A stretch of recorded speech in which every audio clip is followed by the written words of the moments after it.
"No lawyer. You're finished," my brother said loud enough for the entire courtroom to hear. A few people chuckled. My father smiled. Their attorney leaned back in his chair with the confidence of a man who had already decided how the day would end. I stood alone at the defense table. No lawyer, no family beside me, no one whispering encouragement in my ear. Then the judge opened a thick folder and stared at the first page. His expression changed. The courtroom grew quiet. He turned another page, and another. Suddenly their attorney stood up. "What is it?" my brother asked with a grin. The man didn't answer. Instead, he looked directly at me. His face had gone pale. Oh my God. The words slipped out before he could stop them. My father frowned. "What?" The attorney swallowed hard. "Look at her file." The judge slowly removed his glasses. Then he said the sentence that would destroy everything my family believed about me. "She doesn't need a lawyer." 5 seconds later, my father's body collapsed toward the floor. But to understand why that happened, you need to understand what kind of family I came from. My name is Emily Carter. At the time of these events, I was 32 years old and a commissioned officer in the United States Army. Most people who met me for the first time saw a calm woman with a controlled voice and careful posture. They saw someone polite, disciplined, and quiet. What they didn't see were the years that created that silence. I grew up in a small town in Ohio with my father, my mother, and my older brother, Jason. In our house, there was one simple rule. Jason mattered. I didn't. Nobody ever said those exact words. They didn't have to. You learn things through repetition. Jason forgot to do his chores. He was tired. I forgot to do mine. I was irresponsible. Jason got a C on a test. School wasn't for everyone. I got an A-. Why wasn't it an A? The older I became, the clearer the pattern became. My father worshipped my brother. He called him his legacy, his future, the son who would carry the family name. I was simply the daughter, the backup child, the one expected to help without being noticed. My mother wasn't cruel. She was simply tired. Years of trying to keep peace in the house had worn her down.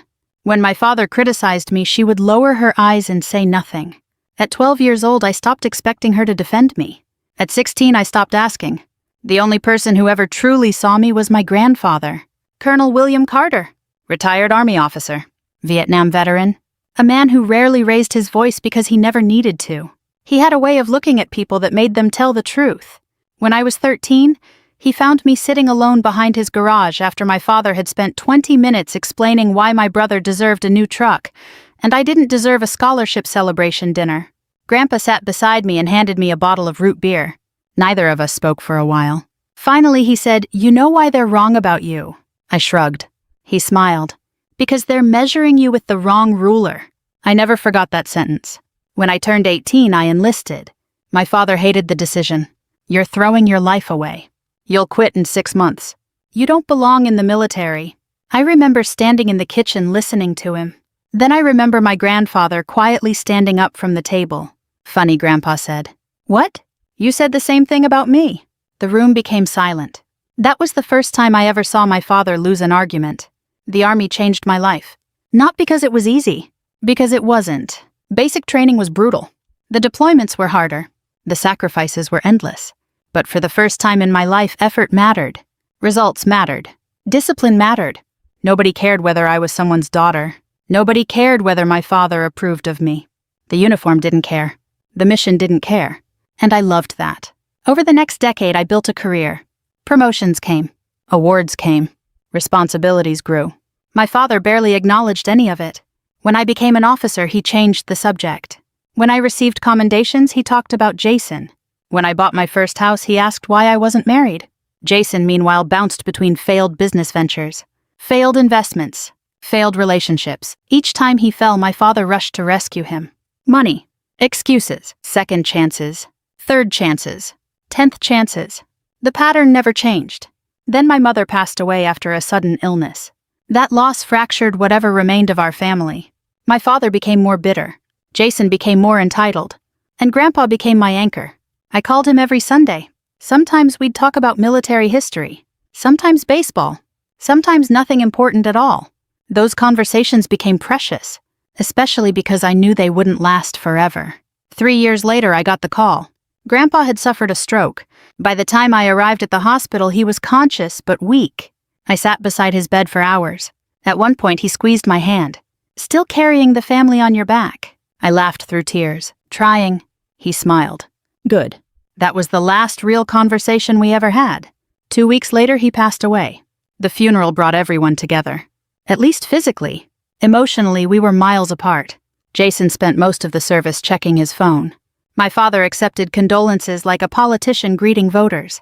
I stood beside the casket and remembered the only man who had ever believed in me before I believed in myself. A week later, we gathered for the reading of the will. The attorney began calmly. A few personal items, some charitable donations, family keepsakes. Then everything changed. The largest asset in Grandpa's estate was a substantial investment portfolio and several properties accumulated over decades, worth millions, far more than anyone expected. The attorney adjusted his glasses. Then he read Grandpa's decision. The majority would go to me, not Jason, not my father, me. The room froze. Jason actually laughed. He thought it was a joke. Then he realized it wasn't. My father's face turned red. What? The attorney repeated himself. Jason stood up. This is ridiculous. My father pointed at me. You manipulated him. The accusation hit the room like a gunshot. I stared at him. You don't actually believe that. Oh, I do. The attorney attempted to calm everyone. It didn't work. By the time the meeting ended, my father and brother were already discussing legal action. 3 weeks later, they filed suit. They claimed undue influence, manipulation, fraud. They wanted the will invalidated. They wanted everything. And they believed they would get it. Because for the first time in their lives, they were about to discover something they had never bothered learning about me. I informed the court that I would represent myself. When my father heard that, he laughed. Jason laughed even harder. And as we entered the courthouse on the first morning of trial, he leaned toward me with a smile. No lawyer. He shook his head. You're finished. The morning of the trial felt strangely ordinary. The sky above the courthouse was gray. A light wind pushed fallen leaves across the parking lot. People hurried through the entrance carrying coffee cups and briefcases, as if this were just another workday. For them, it probably was. For me, it was the day my family intended to erase everything my grandfather had chosen to leave behind. I parked my car, sat quietly for a moment, and stared at my reflection in the rearview mirror. My face looked calm. Years in uniform had taught me something valuable. Fear and confidence often looked exactly the same from the outside. The difference existed only inside your head. I gathered my documents, stepped out of the vehicle, and walked toward the courthouse. My father's truck was already there. So was Jason's luxury SUV, the one he definitely couldn't afford. As I entered the building, I spotted them immediately. Jason stood beside a tall man in an expensive suit. Richard Lawson, one of the most successful probate attorneys in the state. His hourly rate alone was higher than many people earned in a week. Jason noticed me first. A grin spread across his face. Well, look who's here. My father turned. Neither of them greeted me. Neither of them asked how I was doing. Neither of them acted like I was family. At this point, I didn't expect them to. Lawson looked me over. Professional. Polite. Confident. Ms. Carter, he said. Mr. Lawson, I understand you've chosen to represent yourself. I have. He nodded. There was a brief pause. The kind people use when they're deciding how much honesty is appropriate. Finally, he said, that is certainly your right. Translation. You're making a terrible mistake. I almost smiled. Instead, I simply said thank you. Jason laughed. You hear that? Even he thinks you're crazy. I ignored him. Years ago, comments like that would have hurt. Not anymore. The courtroom filled slowly. By 9 o'clock, nearly every seat was occupied. Some people were curious. Others were connected to the estate. A few were simply waiting for their own cases. Still, I could feel eyes following me. People notice when one side has a high-powered attorney and the other side has nobody. Or at least that's what they thought. The bailiff called the room to order. Everyone stood. Judge Harold Bennett entered. I had researched him extensively. Former prosecutor. Military family. Known for being fair but exceptionally difficult to fool. He settled into his chair and reviewed several documents before looking up. The proceedings began. Richard Lawson immediately took control of the room. He was good. Very good. His voice carried authority without sounding aggressive. His questions seemed reasonable. His arguments sounded logical. Watching him work, I understood why my father had hired him. Lawson's strategy became obvious almost immediately. He wasn't trying to prove that my grandfather had been incompetent. That would have been difficult. Instead, he intended to convince the court that I had influenced an elderly man during a vulnerable period of his life, a much easier argument. especially because I had spoken with Grandpa frequently during his final years. The first witness was one of Grandpa's neighbors, an elderly woman who had known him for decades. Lawson guided her carefully. Did Emily visit often? Yes. More often than the other family members. Yes. Would you say they were close? Very close. Lawson nodded thoughtfully. Did Mr. Carter ever discuss changing his will? The woman hesitated. A few times, after Emily's visits became more frequent. Yes. Lawson allowed silence to linger. The implication hung in the air. He didn't need to say it. Everyone understood what he wanted them to think. The second witness was a family acquaintance. Then another. And another. Each testimony was subtle. Nothing dramatic. Nothing explosive. Just enough small pieces arranged into a larger picture. Emily spent time with Grandpa. Emily called Grandpa. Emily visited Grandpa. Emily was close to Grandpa. Therefore, Emily must have manipulated Grandpa. It was clever, and if I hadn't known the full truth, I might have found it convincing myself. During cross-examination, I asked only a few questions. Short questions. Simple questions. Then I sat down. That surprised people. I could feel it. Most self-represented litigants talked too much, argued too much, panicked too much. I did none of those things. I listened. I took notes. I waited. By lunchtime, my father looked pleased. Jason looked ecstatic. He leaned back in his chair like a man already spending money he hadn't won yet. When the judge called for a recess, Jason practically bounced out of his seat. Outside the courtroom, I found a quiet bench near a window overlooking the city. I opened a bottle of water and reviewed my notes. A shadow appeared beside me. Judge Bennett. For a moment, I thought he was simply passing by. Instead, he stopped. Ms. Carter. I stood. Your Honor. He studied me carefully, not suspiciously. Curiously? May I ask you a question? Of course. His gaze remained fixed on me. Why are you representing yourself? The question wasn't hostile. It sounded genuine. I considered my answer. There are several reasons, such as, I thought about saying the obvious, that attorneys were expensive, that the estate shouldn't be drained by legal fees, that I knew the facts better than anyone. But none of those were the real answer, so I told him the truth. Because this isn't really about money. His eyebrow lifted slightly. No, sir. I looked through the window toward the parking lot. My father and brother have spent my entire life telling me who I am. The judge remained silent. They never listened when I spoke. I turned back toward him. This time they're going to have to. For a moment, neither of us said anything. Then Judge Bennett nodded once. A very small movement, but something about it felt significant. He glanced down at the file tucked beneath his arm. A thick file. My file. I noticed several pages marked with colored tabs. His expression changed slightly, as though he had remembered something, or noticed something. Then he looked back at me. You seem remarkably calm. I smiled faintly. Occupational hazard. That earned the smallest hint of amusement. Indeed. The bailiff called everyone back inside. The judge paused before walking away. Then he said something that stayed with me. Courtrooms have a way of revealing things people work very hard to hide. I watched him return to the bench. At the time, I thought he was talking about my father. I would soon discover he wasn't. The afternoon session began. Lawson intensified his attack.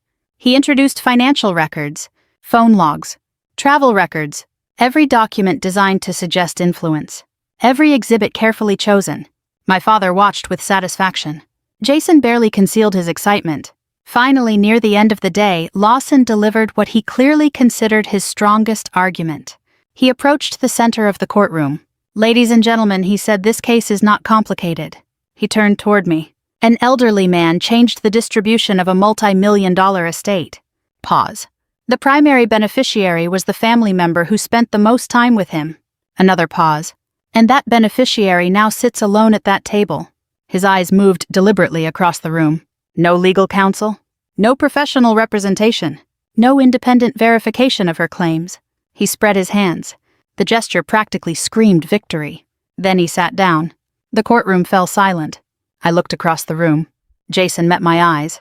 The grin returned. Slow. Arrogant. Cruel. Then he leaned toward me and spoke softly enough that only a few nearby people could hear. No lawyer, he chuckled. You're finished. What neither he nor my father noticed was the judge. Because at that exact moment, Judge Bennett wasn't looking at me. He was looking at my personnel file. And the expression on his face had completely changed.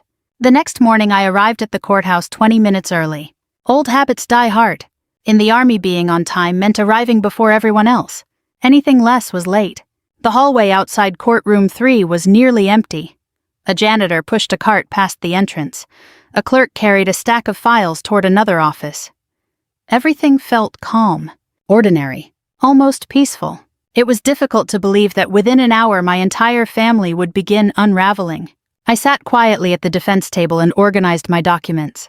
When my father and Jason entered, they looked energized, confident. The previous day had gone exactly the way they wanted. Their witnesses had performed well. Their attorney had controlled the room, and I had spent most of the proceedings listening instead of fighting back. To them, silence looked like weakness. That misunderstanding would become very expensive. Jason dropped into his chair and smirked. "Sleep okay?" I didn't answer. "Probably not." My father laughed softly, reality finally setting in. Still, I said nothing. Years earlier, their comments would have pulled me into an argument. Now they simply sounded familiar. Predictable. People reveal a great deal when they think they've already won. At precisely 9 o'clock, the bailiff called the court to order. Judge Bennett entered. Everyone stood. Then everyone sat. Something immediately felt different. The judge wasn't carrying the same file from yesterday. He was carrying 2. One was the estate case. The other was much thicker. I recognized it instantly. My personnel record. Not the public version. The complete version. A file that contained years of evaluations, certifications, commendations, educational records, and government documentation. My pulse quickened slightly. Not from fear. From realization. The judge had done his homework. Across the aisle, Lawson seemed to notice the file as well. His expression tightened for a fraction of a second. Then the proceedings began. Lawson stood. "Your Honor, before we proceed, the plaintiffs respectfully move for summary consideration regarding several evidentiary matters." The judge nodded. "Go ahead." Lawson launched into a carefully prepared argument. He spoke for nearly 15 minutes. Every sentence reinforced the same idea. Emily Carter had influenced an elderly man. Emily Carter had benefited from that influence. Emily Carter had no legal basis to challenge the evidence presented. When he finished, he looked satisfied. The room remained silent. Then Judge Bennett turned toward me. "Ms. Carter." "Yes, Your Honor." "Do you wish to respond?" I stood. "Briefly." "Proceed." I walked toward the podium. No notes. No prepared speech. Just facts. Over the years, I had testified in military proceedings, administrative hearings, investigative reviews, and command inquiries.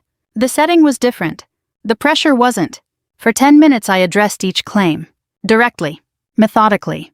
Without emotion. When I finished, I returned to my seat. Lawson appeared unimpressed.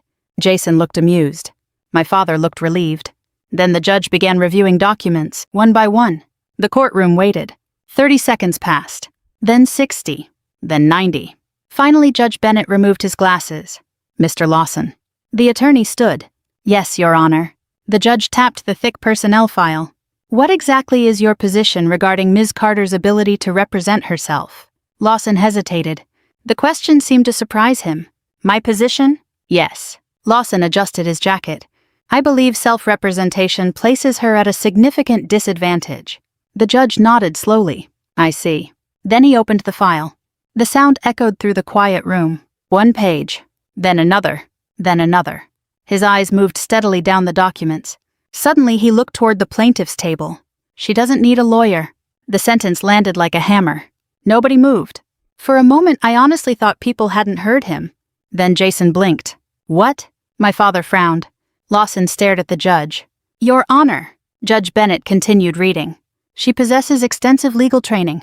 Silence. The judge turned another page. "She has completed advanced military legal education." Another page. "She has participated in federal investigations involving financial misconduct." Another page. "She has testified under oath in numerous official proceedings." The room was completely still now. Even the spectators had stopped shifting in their seats. Then the judge looked directly at Lawson. "According to this file, Ms. Carter has spent years handling matters more complex than this probate dispute." I saw something happen in Lawson's face, not fear. Recognition. The sudden realization that he had misjudged someone. He reached for the copy of my record provided to counsel. His eyes moved rapidly. Faster. Then slower. Then he froze. His face lost color. Literally, the man looked pale. Oh my God. He hadn't meant to say it aloud. The word simply escaped. Jason turned toward him. What? No answer. What is it? Lawson looked at him, then at me, then back at the file. Look at her record. My father leaned forward, confused, annoyed. What record? The attorney swallowed. I could almost see him recalculating the entire case.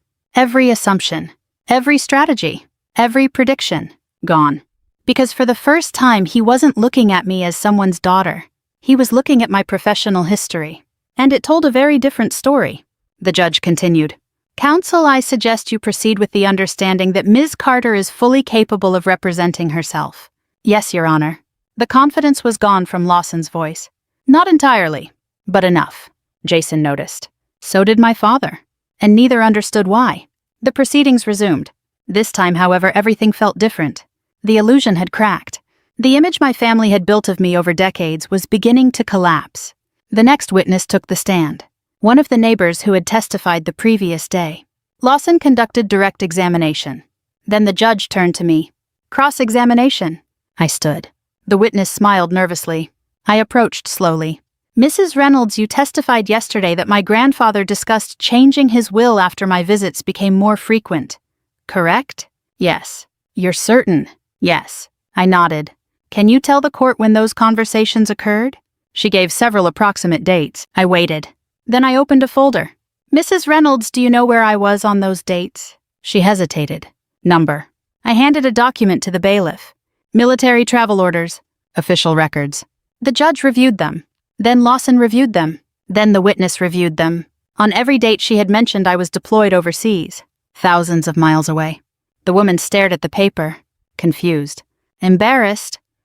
I must have remembered wrong. You must have. A murmur spread through the courtroom. Small, but noticeable. I continued. Did my grandfather ever tell you I pressured him? Number. Did you ever witness me pressure him? Number. Did he ever seem afraid of me? Number. Then your testimony is based entirely on assumptions. The witness looked down. Yes. Thank you. I returned to my seat. The damage was immediate. One witness. 5 minutes. Years of assumptions destroyed. Jason no longer looked relaxed. My father shifted uncomfortably. Lawson rubbed his forehead. And for the first time since the lawsuit began, I saw doubt. Real doubt. Not in the courtroom. In my family's eyes. Because they were finally beginning to understand something my grandfather had known all along. I wasn't the weak daughter they remembered. I wasn't the quiet little girl they ignored at family dinners. I wasn't the forgotten child sitting alone behind Grandpa's garage. I had spent more than a decade learning how to analyze evidence, expose inconsistencies, and remain calm under pressure. And now those skills were aimed directly at them. The next witness was already being sworn in. I opened my notebook, picked up my pen, and prepared to dismantle the next lie. Something changed after Mrs. Reynolds left the witness stand. It wasn't dramatic. No one stood up and announced that my father and brother were losing. No headlines appeared. No sudden confession shook the courtroom. The change was subtler than that. People stopped looking at me like a victim. They started looking at me like a threat. And for the first time since the lawsuit began, Jason looked nervous. Not scared. Not yet. But nervous. The next witness was a former family friend named Robert Henson. He had known my grandfather for nearly 15 years. The day before, he had provided testimony suggesting that Grandpa seemed isolated during the last years of his life. The implication was obvious. An isolated elderly man is easier to manipulate. Lawson led him through direct examination. The testimony sounded convincing, at least on the surface. Then Judge Bennett turned toward me. Ms. Carter. I stood. Thank you, Your Honor. As I approached the witness stand, I noticed Robert avoiding eye contact. Interesting. People who tell the truth usually look at you. People who are afraid of being caught often look everywhere else. I stopped a few feet away. Mr. Henson, how many times did you visit my grandfather during the final year of his life? Several. Several? Yes. Can you be more specific? He hesitated. 5 or 6 times. I opened a folder. Would seeing your visitor log refresh your memory? His eyes widened slightly. The nursing facility maintained detailed records. Every visitor, every date, every arrival, every departure. The document was handed to him. He reviewed it. Silence. Then more silence. Finally, he cleared his throat. Perhaps fewer than I remembered. How many? Twice. A few heads turned in the audience. I continued. Did either visit last more than 20 minutes? Number. Did you speak with him regularly by phone? Number. Did you have access to his medical records? Number. Then how did you determine he was isolated? The witness swallowed. I assumed. The same word again. Assumed. I let it hang in the air. Then I returned to my seat. Another witness weakened. Another piece removed. Another crack spreading through their case. By mid-afternoon, the atmosphere inside the courtroom felt entirely different from the first day. Lawson was still skilled, still professional, but he no longer controlled the room. Now he was reacting, defending, adjusting, trying to contain damage. And the damage kept growing. Then came the turning point. The moment everything truly began falling apart. I requested permission to introduce evidence. Judge Bennett nodded. Proceed. I carried several folders to the evidence table. Jason frowned. My father looked irritated. Lawson looked concerned. The first item was security footage from the assisted living facility where Grandpa spent part of his final year. Months earlier, I had obtained the recordings legally during discovery. The footage appeared on the courtroom screen. The timestamp rolled.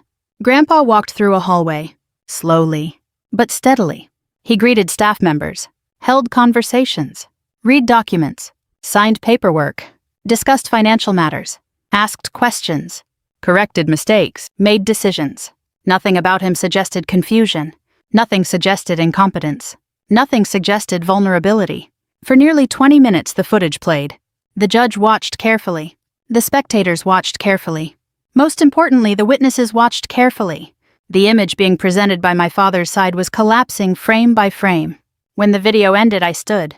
Your Honor, the plaintiffs repeatedly implied that my grandfather lacked the mental capacity to make independent decisions. I paused. The evidence shows otherwise. Judge Bennett nodded. Agreed. Jason's jaw tightened. The next exhibit was worse. Much worse. Financial records. Years of them. Bank statements. Transfers. Loans. Withdrawals. Checks. Every transaction had been organized chronologically, meticulously. The projector displayed the records. I walked slowly through them. Over the course of 8 years, my grandfather provided financial assistance to multiple family members. No reaction. Yet. Then I displayed the totals. Jason's face immediately changed. My father stared at the screen. The audience began whispering. The amounts were staggering. Repeated loans. Repeated bailouts. Repeated rescues. Business failures. Credit card debt. Vehicle payments. Mortgage assistance. Personal loans? Thousands became tens of thousands. Tens of thousands became hundreds of thousands. Every time Jason failed, Grandpa helped. Every time my father asked, Grandpa gave. And according to the records, very little had ever been repaid. I turned toward the witness table. Would either plaintiff like to dispute these documents? Neither spoke. Because they couldn't. The records came directly from the financial institutions. Certified. Verified. Accurate. Then came the final blow. The evidence I had protected until the perfect moment. Emails. Hundreds of them. Most were harmless. Family discussions, estate planning questions, financial concerns. But buried among them were messages neither Jason nor my father expected anyone to find. Messages exchanged between them. Messages discussing Grandpa's will. Messages discussing how much money they expected to inherit. Messages discussing ways to pressure him. The courtroom became absolutely silent. One email appeared on the screen. Then another. Then another. Jason's own words stared back at him. If Grandpa changes his mind, we're screwed. Another. You need to talk to him again. Another. He can't leave that money to Emily. I watched the color drain from my father's face. Watched Jason stare at the screen. Watched Lawson slowly close his eyes. He hadn't known. That much was obvious. Then I displayed the recording. The one piece of evidence I had never wanted to use. Because hearing Grandpa's voice again hurt. Even now. Even after all this time. The recording began. His voice filled the courtroom. Older. Softer. But unmistakably strong. Someone off camera asked him a question about the estate. Then Grandpa answered, "If anyone deserves it, Emily does." Silence. She never asked me for anything. The room remained frozen. She never treated me like a bank account. I swallowed hard. Because hearing that still affected me. Even years of military training couldn't stop that. Then came the sentence that ended everything. She loved me before she knew what I owned. No one moved. No one spoke. The recording ended. The silence afterward felt enormous. Judge Bennett looked toward my father, then toward Jason, then toward Lawson. Finally, he folded his hands. Counsel. Lawson stood slowly. He looked exhausted, defeated, like a man realizing the battle had already ended. Yes, Your Honor. The judge's voice remained calm, professional, controlled, yet somehow more intimidating than shouting. Do you wish to continue arguing undue influence? Lawson glanced at the evidence, the emails, the financial records, the recordings, the footage. Then he looked at his clients. Neither man could meet his eyes. No, Your Honor. The words landed harder than any verdict, because they came from their own attorney. Jason lowered his head. My father stared blankly at the table, and for the first time in my life, neither of them looked powerful. They looked small. Judge Bennett shifted his attention directly toward my father. His expression hardened. Sir. My father looked up. Do you understand the seriousness of what you've done here? My father opened his mouth. No words came out. For several seconds, he simply stared at the judge, then at me, then back at the evidence, as if he still couldn't understand how everything had slipped away. But the worst part wasn't losing the case. The worst part was realizing that the daughter he had underestimated his entire life was the one who had exposed all of it. And we were not finished yet. The final day of the trial felt strangely quiet, not because the courtroom was empty. It wasn't. Word had spread. More spectators filled the benches than on any previous day. Several attorneys from other courtrooms slipped inside during breaks. Clerks lingered near the back wall longer than necessary. People sensed they were about to witness the ending of something. They just didn't know how dramatic that ending would be. I arrived early again. As I walked into the courtroom, I saw Jason already seated. For the first time since this lawsuit began, he didn't smirk. He didn't make jokes. He didn't even look at me. His confidence had vanished somewhere between Grandpa's recording and the mountain of evidence sitting on the court's desk. My father looked even worse, older, smaller. The past few days seemed to have aged him years. A strange feeling settled over me. Not satisfaction. Certainly not happiness. Something closer to sadness. Because despite everything, this was still my father. The man who taught me how to ride a bicycle. The man who used to carry me on his shoulders when I was little. The man who somehow became someone I barely recognized. The bailiff called the court to order. Judge Bennett entered. Everyone stood, then sat. The judge reviewed several final documents before speaking. His voice was calm, measured, but final. The kind of voice people use when the decision has already been made. After reviewing the evidence presented, this court finds no basis for the plaintiff's claims of undue influence, coercion, fraud, or incapacity. Jason closed his eyes. My father stared straight ahead. The judge continued. The will of William Carter shall remain fully valid and enforceable. A wave of whispers moved through the room. Then came the next part. The plaintiff's petition is denied in its entirety. Denied. One word. Years of resentment reduced to one word. The judge wasn't finished. Furthermore, the plaintiffs shall bear responsibility for all applicable court costs associated with this action. Jason looked like someone had punched him. My father simply sat motionless. For most people, that would have been the end. Case closed. Decision entered. Everyone goes home. But there was still one final matter. I stood. Your Honor. Judge Bennett looked toward me. Yes, Ms. Carter. I have one additional request. The room became silent again. Lawson frowned. Jason looked confused. My father suddenly appeared nervous. The judge nodded. Proceed. I walked to the evidence table and picked up another folder. One that had never been discussed publicly. One I had intentionally saved until the end. Because unlike the inheritance dispute, this wasn't about revenge. It was about accountability. I handed copies to the court, to opposing counsel, to the clerk. Judge Bennett reviewed the first pages, then the second, then the third. His expression changed. What exactly is this? Financial disclosures connected to the estate, Your Honor. The judge kept reading. The room felt frozen. Then he looked up. These assets were not disclosed. No, sir. Jason's head snapped toward my father. What assets? My father said nothing. The judge turned another page, then another. I could see his jaw tighten. Not common for him, which meant the information was serious. Very serious. These records suggest substantial transfers occurred shortly before the estate proceedings began. Yes, Your Honor. And these transfers were never reported. No, sir. Jason looked completely lost now. What is he talking about? Still no answer from Dad. The silence told its own story. Slowly, painfully, Jason began realizing something.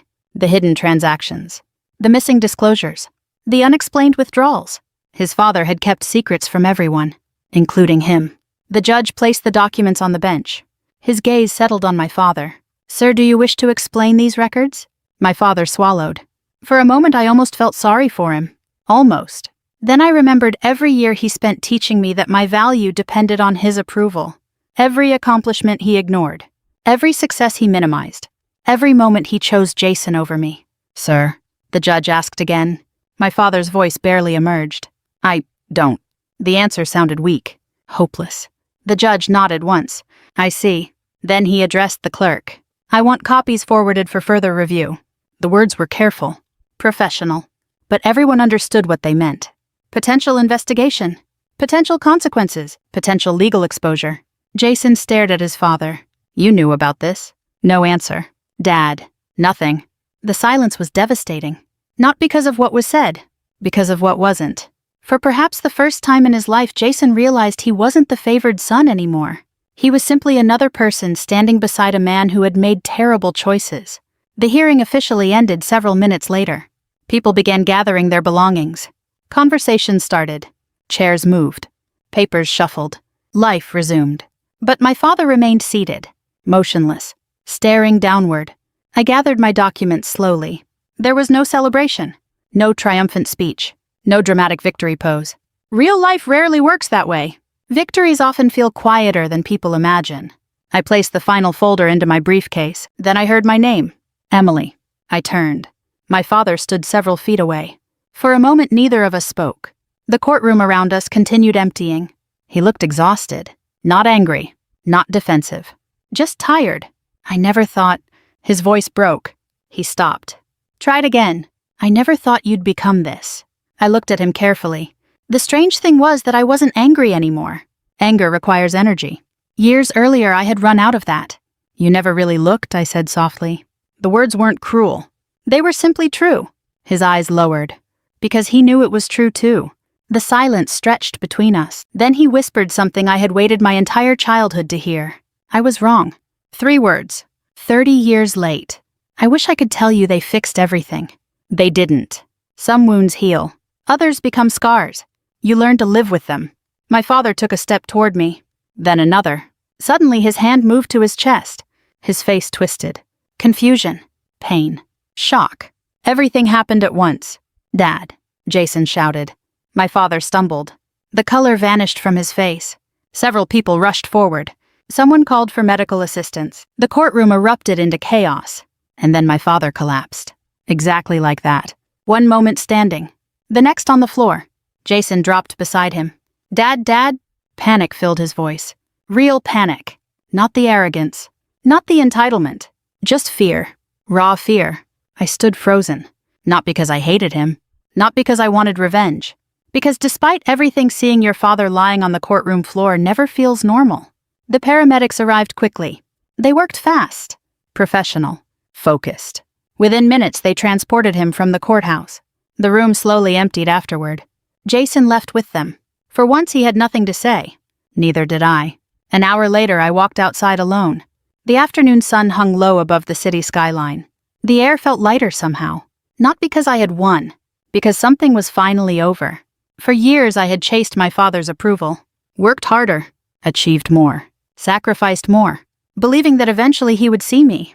Respect me. Choose me. But standing there watching traffic move through the streets, I finally understood something Grandpa had known all along. The people who refuse to see your worth cannot give you your value. Only you can do that. My grandfather saw it long before I did. And because he did, he changed my life. If you've ever been underestimated, overlooked, or treated like you were never enough, I hope you remember this. You do not need someone's permission to become who you were meant to be. And sometimes the most powerful victory isn't proving them wrong. It's finally realizing you never needed them to be right. Thank you for spending this time with me.